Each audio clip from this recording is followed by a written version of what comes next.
Good evening and thank you for joining us for KREM News 10 at 10, where we give you more news in less time. Let's get started. New at 10 tonight, a young man accused of shooting his parents says he regrets everything that happened.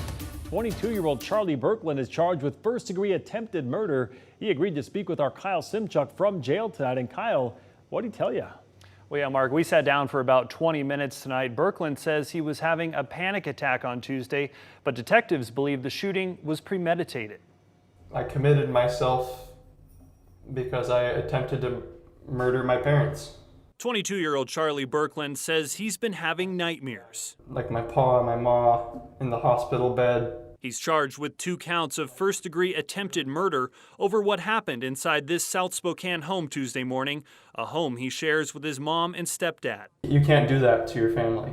Birkeland told us he had an anxiety attack Tuesday morning. I'm just trying to use the bathroom, but because I'm so stressed,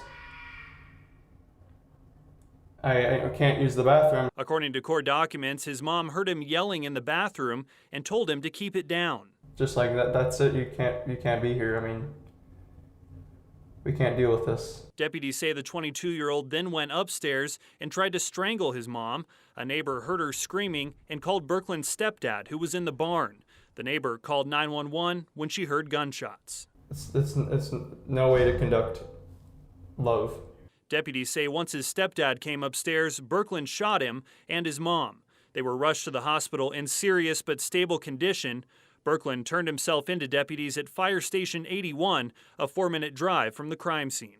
They needed that priority to be able to call 911 and not have the line busy. Detectives believe the attack was premeditated. According to court docs, Birkeland hid a key to his stepdad's gun safe, wore gloves during the shooting, and positioned his car along the road for a quick getaway.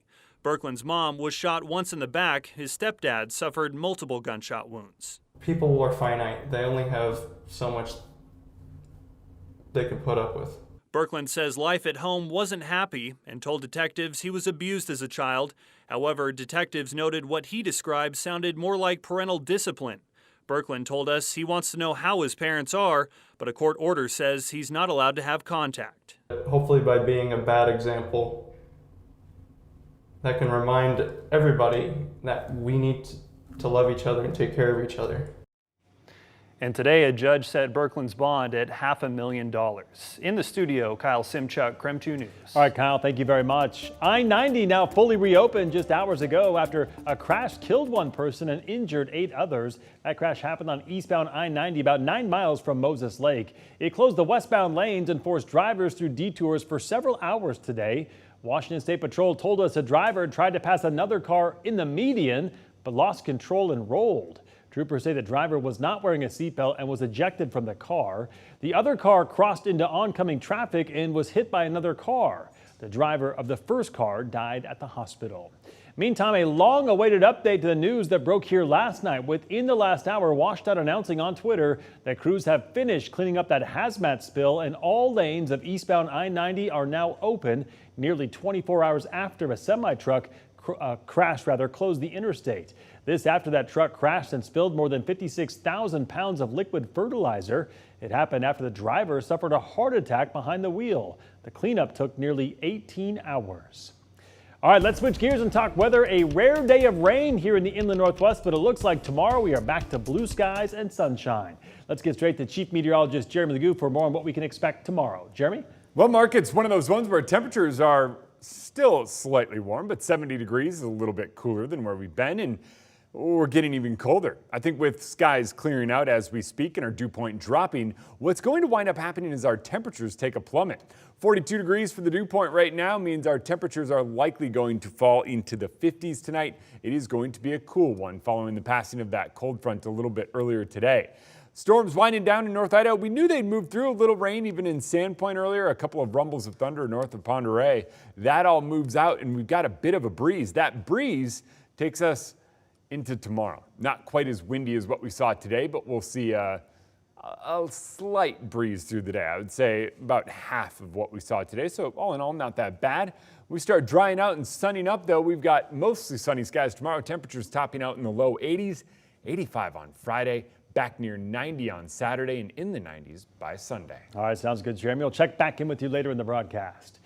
Deadly wildfires are racing across parts of Maui, Hawaii's second largest island. Maui's mayor says at least 6 people have died while crews remained in search and rescue mode. A town in Maui's business district known as Lahaina typically attracts tourists from all around the world. Tonight, many of its buildings have burned to the ground. We thought we were okay, but then the wind came, the gas stations blew up, everything caught fire by the brush, and then we just had to evacuate. Maui's main airport was sheltering about 2,000 travelers whose flights were canceled. A state of emergency has been declared, and officials say they will ask for federal funding as soon as they get a better idea of the scale of the destruction there.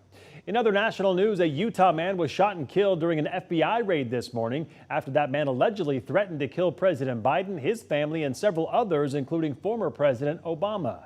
According to court filings, just 3 days ago, Craig Robertson posted that he'd heard President Biden was coming to Utah. That's when he made a threat saying he would be, quote, cleaning the dust off the M24 sniper rifle. After an FBI team tried to arrest Robertson, he engaged in a shootout, and that's when he was killed. CBS also learned Robertson allegedly made threats against other officials as well.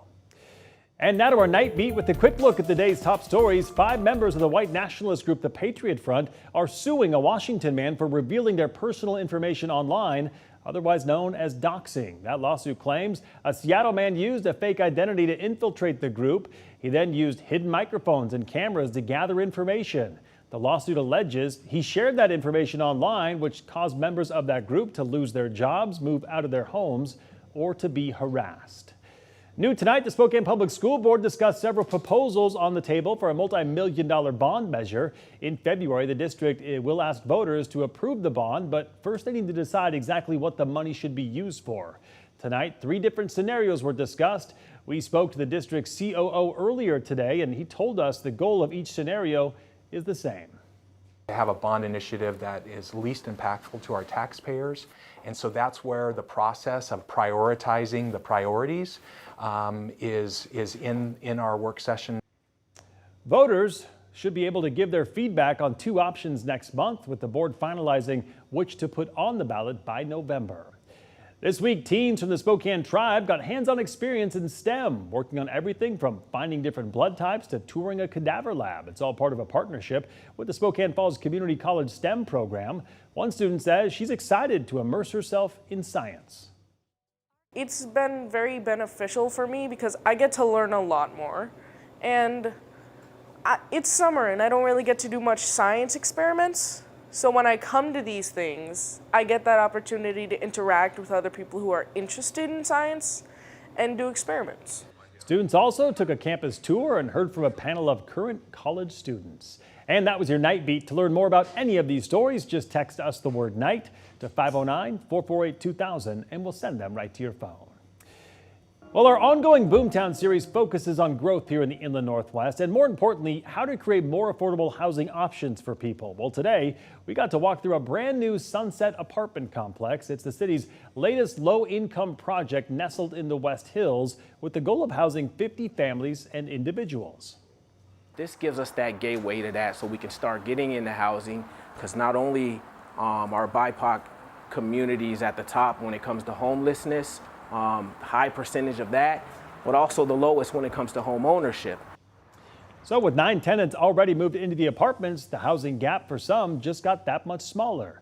There is a wait list for other people looking to live at the beloved Sunset Apartments, but you can request to be added to that list at the email address right there on the screen right there. Well, a candidate for Washington governor is opening up about a traumatic childhood experience. Hillary Franz spoke exclusively with our Seattle sister station about the time she was abducted by a close family member and how that shaped her. Court documents from the 1970s verify the story. Around the 4th of July back in 1974, a close family member took then 4-year-old Hillary Franz and her older sister from their father in Portland, Oregon to Pennsylvania, where they were found 3 months later. Every one of us has a responsibility to take care of our neighbor. Every one of us. But when you also then see how lucky and fortunate you've been, where you almost could have had it all taken away, it makes you even more grateful and more determined that you have a responsibility to take care of others. The other candidates for governor on the Democratic side are State Attorney General Bob Ferguson and State Senator Mark Mullet, and Republicans Dave Reichert and Raul Garcia.